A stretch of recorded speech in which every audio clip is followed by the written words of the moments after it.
पश्चिम बंगाल में वक्फ कानून को लेकर सांप्रदायिक हिंसा फैली है।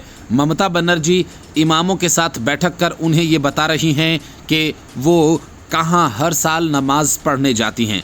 चूँकि मालदा की सीट कांग्रेस ने जीती है तो वहाँ शांति कायम करना उनकी जिम्मेदारी है और इसी तरह से वक्फ कानून केंद्र सरकार ने बनाया है तो फिर राज्य में अमन कायम उसे ही करना है।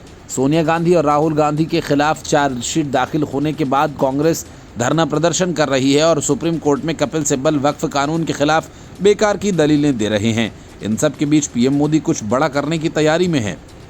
बीजेपी के राष्ट्रीय अध्यक्ष जेपी नड्डा के आवास पर पिछली रात हुई एक हाई प्रोफाइल बैठक ने सियासी हलकों में हलचल मचा दी है। इस बीच बैठक में केंद्रीय गृह मंत्री अमित शाह, रक्षा मंत्री राजनाथ सिंह, केंद्रीय मंत्री पीयूष गोयल, अश्विनी वैष्णव जैसे दिग्गज नेता शामिल हुए। बीजेपी के शीर्ष नेताओं की ये बैठक करीब 2.5 घंटे तक चली। सूत्रों का कहना है कि इस बैठक में कई अहम मुद्दों पर चर्चा हुई। अमित शाह और राजनाथ सिंह जैसे नेताओं की मौजूदगी इस बात का संकेत देती है कि चर्चा में राष्ट्रीय सुरक्षा और रक्षा से जुड़े मुद्दे भी शामिल हो सकते हैं। वहीं पीयूष गोयल और अश्विनी वैष्णव का होना आर्थिक और बुनियादी ढांचों से जुड़े मामलों की ओर इशारा करता है। कुछ जानकारों का कहना है कि ये बैठक मंत्रिमंडल विस्तार या फेरबदल की संभावनाओं को भी बल दे रही है। लेकिन इन सब के बीच पीएम मोदी का राष्ट्रपति भवन पहुंचकर राष्ट्रपति द्रौपदी मुर्मू से मिलना किसी बड़े फैसले का संकेत दे रहा है, क्योंकि दोनों की मुलाकात करीब 1 घंटे तक चली।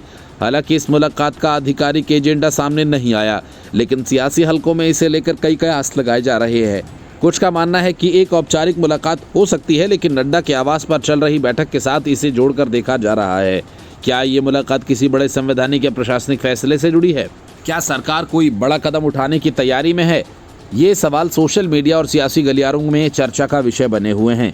इन मुलाकातों और बैठकों को लेकर सोशल मीडिया पर भी इन घटनाओं को लेकर खूब चर्चा हो रही है। कई यूजर्स ने इसे कुछ तूफानी होने का संकेत बताया। एक यूजर ने लिखा कि मोदी जी का राष्ट्रपति से मिलना और नड्डा के घर शीर्ष नेताओं की बैठक ज़रूर कुछ बड़ा होने वाला है।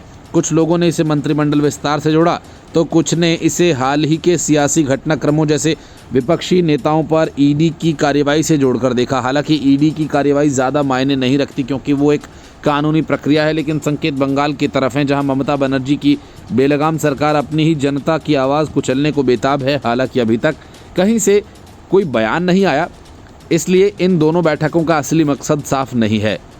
लेकिन इतना तय है कि पीएम मोदी कुछ बड़ा करने की तैयारी में है। क्या ये सियासी या प्रशासनिक बदलाव होगा, यह आने वाले दिनों में साफ हो जाएगा। Bureau report, news of India.